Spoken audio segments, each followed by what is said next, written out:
जी हां, तो अमेरिका में हिंदुस्तानी समा बंधा हुआ था। नरेंद्र मोदी के करिश्माई अंदाज पर पूरा मेडिसन स्क्वायर मरमिटा था। पीएम मोदी ने जब कहा कि दुनिया अमेरिका में बसती है, लेकिन हम हिंदुस्तानी पूरी दुनिया में बसते हैं, तब 20,000 तालियां एक साथ बजीं। अमेरिका में बसे भारतीयों से पीएम मोदी ने इशारों ही इशारों में कैसे कहा कि अब लौट चलें।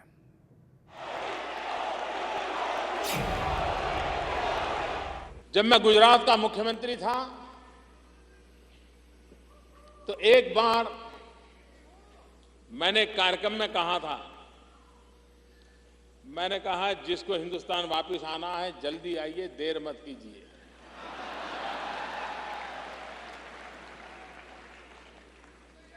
तब मुझे पता नहीं था कि यह दायित्व मेरे जिम्मे आने वाला है,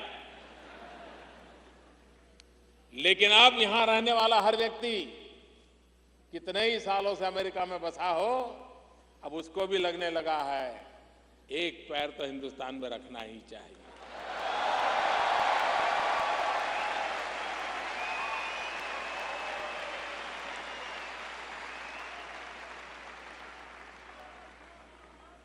मेरे प्यारे देशवासियों, सारा विश्व इस बात में कन्विंस है कि 21वीं सदी एशिया की सदी है।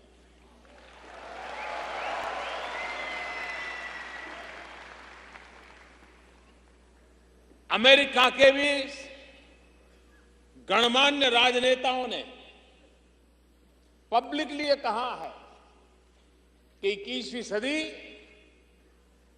कोई कहता है एशिया की सदी है, कोई कहता है हिंदुस्तान की सदी है।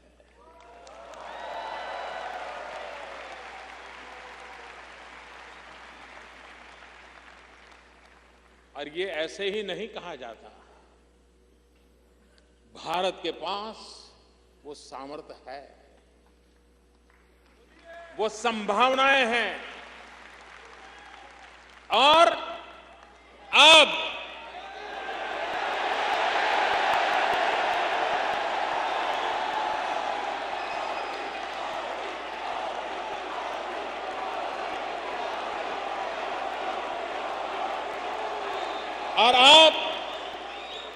संजोग भी है।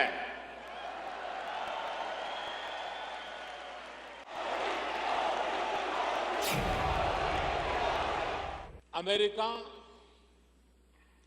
दुनिया का सबसे पुराना लोकतंत्र है।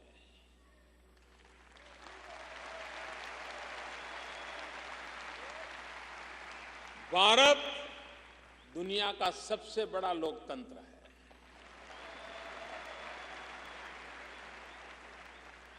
सारी दुनिया के लोग अमेरिका में आकर के बसे हैं।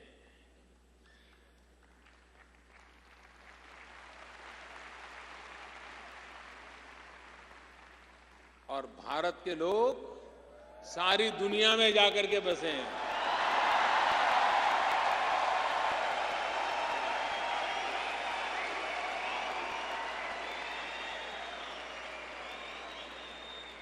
दुनिया का कोई कोना नहीं होगा जहां आपको भारतीय न मिले। अमेरिका का कोई शहर ऐसा नहीं है जहां दुनिया का कोई नागरिक न मिले। कितनी मिली जुली बातें हैं। मोदी में मेडिसन स्क्वायर, हम बात कर रहे हैं नरेंद्र मोदी के भाषण की। मोदी ने लोकसभा चुनाव का जिक्र करते हुए कांग्रेस पर भी निशाना साधा। पीएम मोदी ने कहा कि कुछ लोग चुनाव में कानून बनाने का ढोल पीटते रहे, जबकि हम बेकार कानूनों को खत्म करने का काम कर रहे हैं।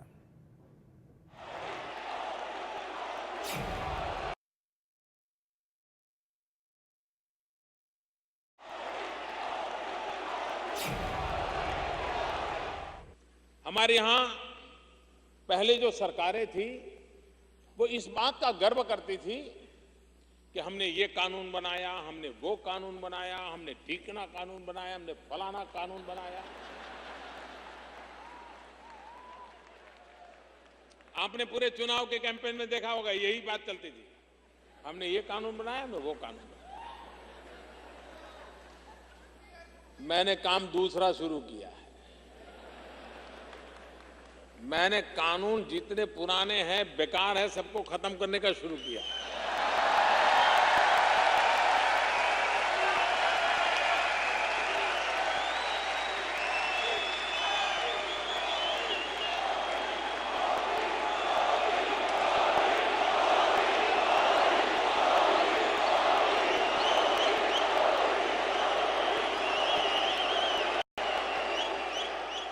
इतने आउटडेटेड कानून, ऐसी कानूनों की जाल, कोई भी व्यक्ति बेचारा अंदर से एक बार गया तो बाहर नहीं निकल सकता है। मैंने स्पेशली एक एक्सपर्ट लोगों की कमेटी बनाई है, उनको कहा है निकालो। अगर हर दिन एक कानून मैं खत्म कर सकता हूं तो मुझे सबसे ज्यादा आनंद होगा।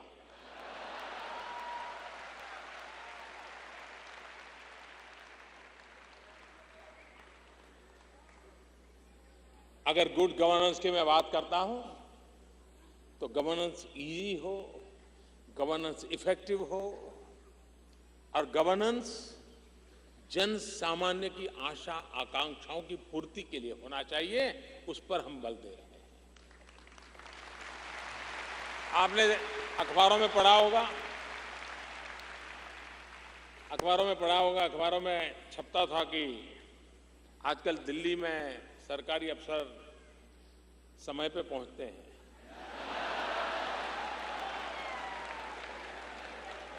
अब मुझे बताइए भैया, ये कोई न्यूज़ है क्या? ना ये कोई न्यूज़ है क्या? लेकिन हमारे देश में एक खबर थी कि सरकारी अफसर समय पे दफ्तर जाते हैं।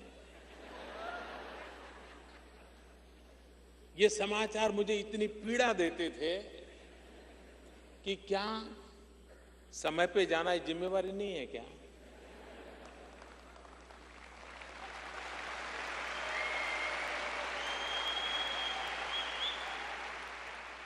ये कोई खबर होती है क्या? लेकिन हालात ऐसे बने हुए थे। तो देश के प्रधानमंत्री नरेंद्र मोदी इस वक्त अमेरिका में हैं। अमेरिका की टॉप कंपनीज के सीईओ से उनकी मुलाकात चल रही है और आगे उनकी मुलाकात अमेरिकी राष्ट्रपति बराक ओबामा से भी होगी। लेकिन उससे पहले कल जब मैडिसन स्क्वायर में पहुंचे थे प्रधानमंत्री नरेंद्र मोदी, तब उनके भाषण से उन्होंने लोगों को कभी हंसाया और कभी उनकी संवेदनाओं को छुआ। उन्होंने कहा कि हमारा देश दुनिया का नेतृत्व करने की क्षमता रखता है क्योंकि ये देश युवाओं का है। उन्होंने कहा कि हमारे वैज्ञानिक दुनिया को रास्ता दिखा रहे हैं।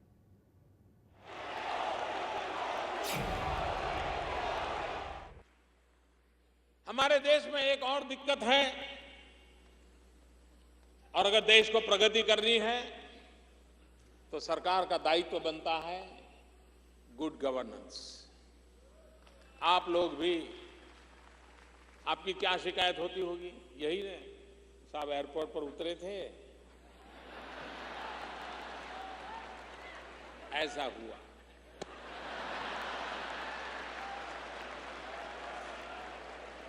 वीजा लेने गए थे, पता नहीं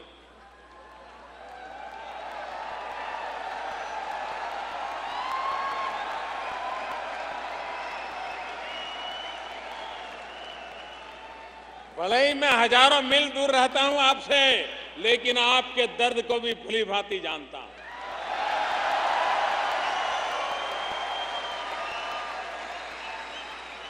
आपकी पीड़ा को मैं भली भांति जानता हूं।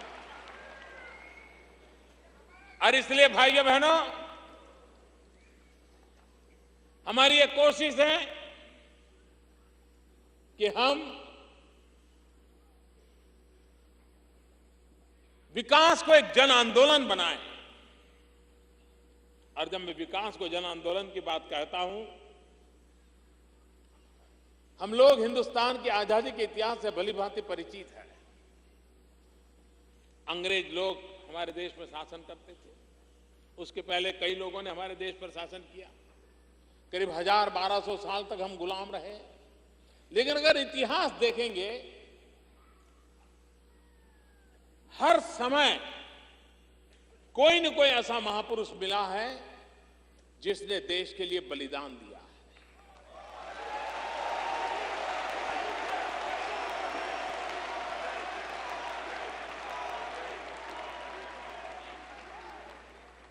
आप सिख परंपरा के सभी गुरुओं के नाम लो, एक के बाद एक देश के लिए कितना बलिदान,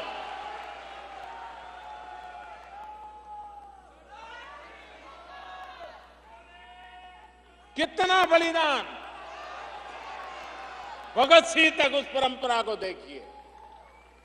आज भी सेना पर हमारे सरदार देश के लिए जीने मरने के लिए तैयार होते हैं।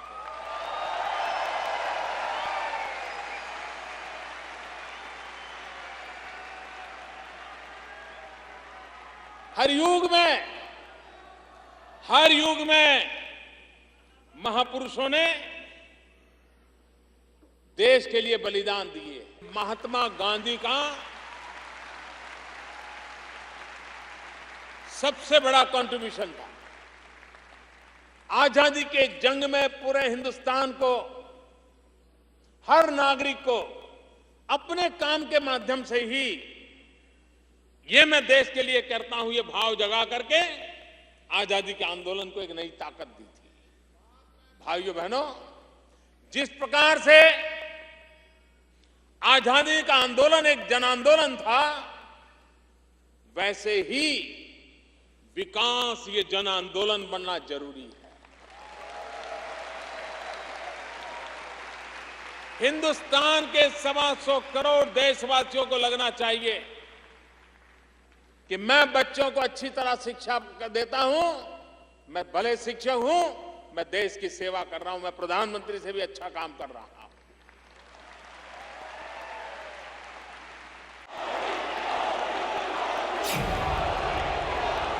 और मुझे विश्वास है कि फिर एक बार वो दिन आए हैं, फिर एक बार वो माहौल बना है। हर कोने में हिंदुस्तानी को लगता है कि अब देश को आगे ले जाना है। और इसी 125 करोड़ देशवासियों की इच्छा शक्ति, यही मेरा संबल है, यही मेरी ताकत है, इसी पर मेरा भरोसा है, जिसके कारण 21वीं सदी का नेतृत्व हिंदुस्तान करने की पूरी संभावना है।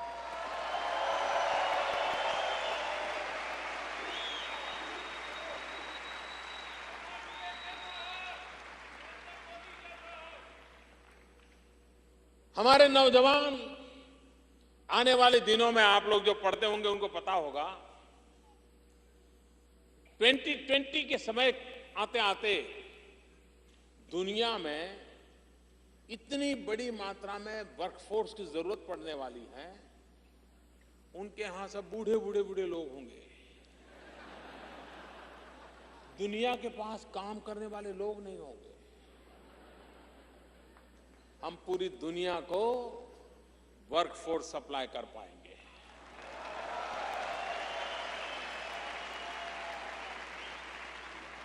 आज पूरे विश्व को नर्सिंग क्षेत्र में इतनी मांग है, अगर भारत से हम नर्सिंग की ट्रेनिंग करके दुनिया में भेजें, उनके लिए बहुत बड़ा अवकाश है। आज विश्व को टीचर्स की मांग है। मैथ्स और साइंस के टीचर नहीं मिल रहे। क्या भारत एक टीचर एक्सपोर्ट नहीं कर सकता है?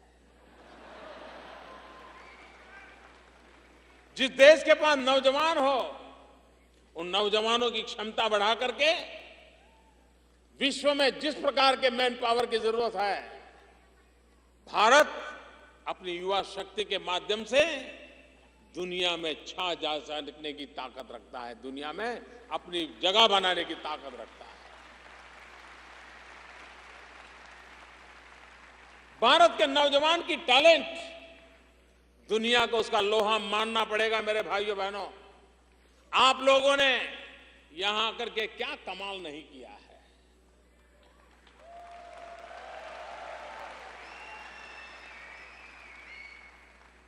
आखिरकार जो अनाज खा करके आप आए हैं, जो अनाज पानी पी करके आप आए हैं, वही तो अनाज पानी हम भी तो खा रहे हैं। अगर आप कर सकते तो हम क्यों नहीं कर सकते? हम भी कर सकते हैं। टैलेंट देखिए देश की। आपको अहमदाबाद में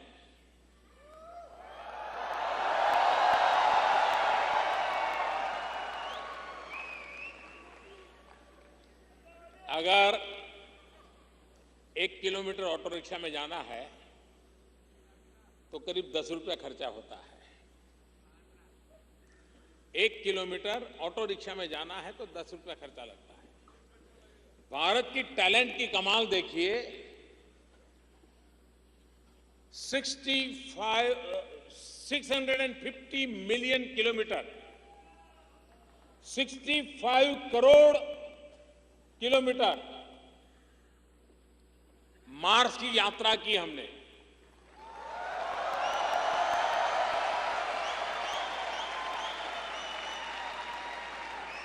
और सारा इंडिजीनियस छोटे छोटे कारखानों में पुर्जे बने थे, उसको इकट्ठा कर करके मार्स का प्रयोग किया गया। अहमदाबाद में 1 किलोमीटर ऑटो रिक्शा में जाना है तो 10 रुपया लगता है। हमें मार्स पर पहुंचने में सिर्फ 7 रुपया लगा 1 किलोमीटर।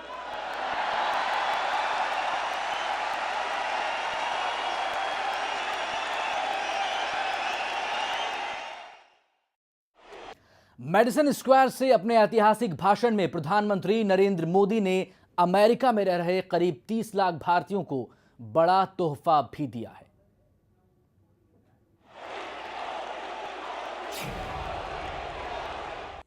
पीआईओ कार्ड होल्डर जो हैं,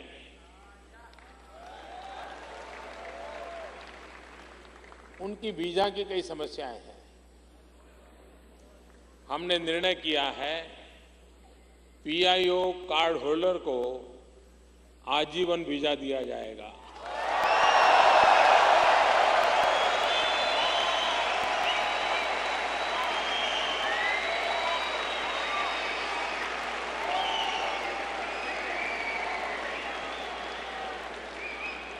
खुश?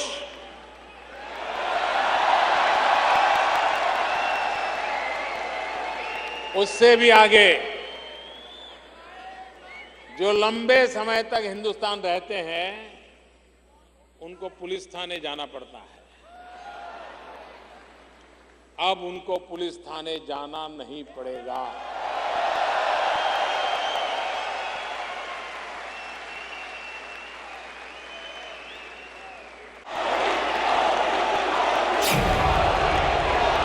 आप मुझे बताइए, आप में से कोई ऐसा होगा जिसके मन की इच्छा नहीं होगी कि अपने माँ बाप को कभी न कभी तो गंगा स्नान के लिए ले जाऊं? हर एक के मन की इच्छा रही होगी। लेकिन जब पढ़ता है कि गंगा इतनी मैली हो गई है तो उसको लगता है क्या करें। आप मुझे बताइए भैया, हमारी गंगा शुद्ध होनी चाहिए कि नहीं होनी चाहिए? गंगा साफ होनी चाहिए कि नहीं होनी चाहिए? गंगा सफाई में सारे देशवासियों ने मुझे मदद करनी चाहिए कि नहीं करनी चाहिए? आप लोगों ने भी गंगा सफाई में मेरी मदद करनी है कि नहीं करनी है? पक्का करोगे? भाइयों बहनों, हजारों करोड़ रुपया अब तक खर्चा हो चुका है। मैंने जब ये बात उठाई तो लोग कहते हैं मोदी जी आप अपने आप को मार रहे हो, ऐसी चीजें क्यों हाथ लगाते हो? अगर सरल चीजों को हाथ लगाना होता तो लोग मुझे प्रधानमंत्री नहीं बनाते।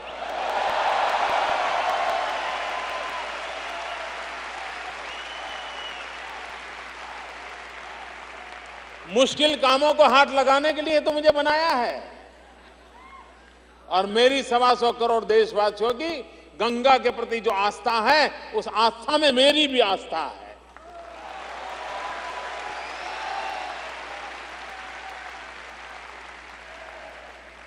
और गंगा की सफाई ये सिर्फ आस्था से जुड़ा हुआ विषय तक सीमित नहीं है। आज दुनिया में क्लाइमेट को लेकर के जितनी चिंता होती है, पर्यावरण को लेकर के जितनी चिंता होती है, उस दृष्टि से भी गंगा की सफाई आवश्यक है।